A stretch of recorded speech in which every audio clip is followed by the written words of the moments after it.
Vivant physiquement. Le mot « bios » du Nouveau Testament nous donne la meilleure description de la vie physique. En effet, bios décrit l'union de notre corps physique et de notre être immatériel, pensée, émotion, volonté. Être physiquement vivant, c'est être uni à son corps. Mourir physiquement signifie que l'on se sépare de son corps temporel et le bios prend fin. Paul dit que celui qui quitte son corps demeure avec le Seigneur. En examinant ce verset de 2 Corinthiens 5, 8, il est clair que l'identité du chrétien doit dépasser ses attributs et ses capacités physiques parce que le corps est abandonné à la mort et l'être spirituel va rejoindre le Seigneur. Bien que notre identité principale ne se limite pas au physique, nous ne pouvons exister dans cette vie sans un corps physique. Notre être immatériel a besoin de notre être matériel et vice-versa pour que le bios soit possible. Par exemple, notre cerveau physique est comme un ordinateur et notre pensée immatérielle est comme un programmeur. Un ordinateur ne peut travailler sans un programmeur et un programmeur ne peut pas programmer sans son ordinateur. Nous avons besoin de notre cerveau physique pour gérer les mouvements et les réactions et nous avons besoin de notre pensée immatérielle pour raisonner et émettre des jugements de valeur. L'un ne fonctionne pas sans l'autre dans cette vie. Le meilleur spécimen de cerveau humain ne peut rien accomplir dans un cadavre sans pensée. De même, vous pouvez avoir les meilleures capacités de raisonnement du monde. Mais si votre cerveau est endommagé par la maladie d'Alzheimer, vous ne pourrez pas bien fonctionner en tant que personne. Tant que je vis dans le monde physique, je dois le faire dans un corps physique. Ainsi, je vais prendre soin de mon corps, dans la mesure du possible, par des exercices physiques, une bonne alimentation, etc. Mais il n'en reste pas moins vrai que mon corps est corruptible et qu'il se dégrade. Je suis différent d'il y a 20 ans et je n'ai pas beaucoup d'espoir pour les 20 prochaines années. Dans 2 Corinthiens chapitre 5, du verset 1 au verset 4, Paul compare le corps du croyant à une tente, l'habitation temporaire de l'âme. En restant dans cette illustration, je dois avouer que mes piquets à moi remontent, que ma toile gondole et que mes coutures s'usent. À mon âge, je suis content que mon être ne se limite pas au costume temporaire d'Adam que je porte. Vivant spirituellement. Nous avons aussi hérité d'Adam la capacité d'avoir une vie spirituelle. Paul a écrit « Et même lorsque notre homme extérieur se détruit, notre homme intérieur se renouvelle de jour en jour. » 2 Corinthiens chapitre 4, verset 16.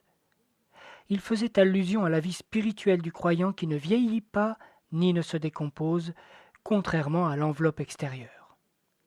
Être spirituellement en vie, désigné par le mot Zoé dans le Nouveau Testament, signifie que l'âme ou l'esprit est uni à Dieu. C'est la condition dans laquelle Adam a été créé, physiquement vivant et spirituellement vivant, en union parfaite avec Dieu.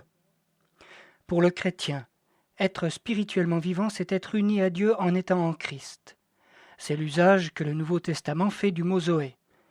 En fait, être en Christ constitue le thème central du Nouveau Testament. Comme Adam, nous avons été créés pour être unis à Dieu. Mais, comme nous le verrons plus loin dans ce chapitre, Adam a péché et son union avec Dieu comme la nôtre a été rompue. Le plan éternel de Dieu consiste à ramener la création vers lui-même et de rétablir l'union qu'il connaissait avec Adam lors de la création. Cette union rétablie avec Dieu que nous trouvons en Christ est l'essence même de notre identité. La valeur. Dans la création originelle, l'être humain avait une grande valeur. Il avait reçu la domination sur toutes les autres créatures de Dieu. Dieu dit « Faisons l'homme à notre image, selon notre ressemblance, pour qu'il domine sur les poissons de la mer, sur les oiseaux du ciel, sur le bétail, sur toute la terre et sur tous les reptiles qui rampent sur la terre. Dieu créa l'homme à son image, il le créa à l'image de Dieu, homme et femme, il les créa. » Dieu créa Adam et lui donna un but divin et essentiel pour son existence, dominer sur toutes les créatures de Dieu. Satan était-il présent lors de la création ? Oui. Était-il alors le Dieu de ce monde ? Pas du tout. Qui pouvait exercer la domination dans le jardin ? Adam, jusqu'à ce que Satan usurpe sa domination par ses tromperies. C'est alors que Satan devint le Dieu de ce monde. Sommes-nous conscients que la domination considérable qu'Adam exerçait avant la chute nous a été rétablie à nous, les chrétiens? Cela fait partie de notre héritage en Christ. Satan n'a aucune autorité sur nous, même s'il tente de nous persuader du contraire. À cause de notre position en Christ, nous avons autorité sur lui. Cela fait partie de notre identité. La sécurité. À la création, Adam a non seulement reçu un rôle valorisant d'autorité, mais il a également connu un sentiment de sécurité et de confiance. Tous ses besoins étaient satisfaits. Genèse 1, 29 rapporte « Dieu dit, voici, je vous donne toute herbe porteuse de semences et qui est à la surface de la terre, et tout arbre fruitier porteur de semences, ce sera votre nourriture. À tout animal de la terre, à tout oiseau du ciel, à tout ce qui rampe sur la terre et qui a souffle de vie, je donne toute herbe verte pour nourriture. » Et il en fut ainsi. Adam était comblé dans le jardin. Lui et les animaux qu'il soignait avaient suffisamment de nourriture. Ils pouvaient manger de l'arbre de la vie et vivre éternellement dans la présence de Dieu. Il ne manquait de rien. La sécurité est un autre aspect de notre héritage en Christ. Les richesses du royaume de Dieu sont à notre disposition, ainsi que ses promesses de subvenir à tous nos besoins. Selon Philippiens 4, verset 19. Le sentiment d'appartenance. Dans le jardin, Adam et Ève connaissaient un sentiment profond d'appartenance. Adam vivait apparemment dans une communion intime, personnelle avec Dieu, avant qu'Ève n'entre en scène. Dieu présenta alors à Adam une autre dimension de l'appartenance. L'Éternel Dieu dit « Il n'est pas bon que l'homme soit seul, je lui ferai une aide qui sera son vis-à-vis. » Dieu donna Ève à Adam et Adam à Ève pour enrichir son expérience d'appartenance. Ce sentiment réel d'appartenance nous vient aujourd'hui, non seulement parce que nous savons que nous appartenons à Dieu, mais aussi parce que nous appartenons l'un à l'autre. Quand Dieu a créé Ève, il a établi la communauté humaine. Il n'est pas bon pour nous d'être seuls. L'isolement peut conduire à la solitude. L'antidote à la solitude que Dieu donne, c'est l'intimité, des relations ouvertes, partagées, constructives l'un avec l'autre. En Christ, nous pouvons connaître un sentiment satisfaisant d'appartenance qui vient d'une relation intime avec Dieu et avec d'autres croyants. L'héritage négatif de la chute. Malheureusement, le cadre idyllique du Jardin d'Éden fut brisé. Genèse 3 raconte une triste histoire. Comment Adam et Ève ont perdu leur relation avec Dieu par le péché.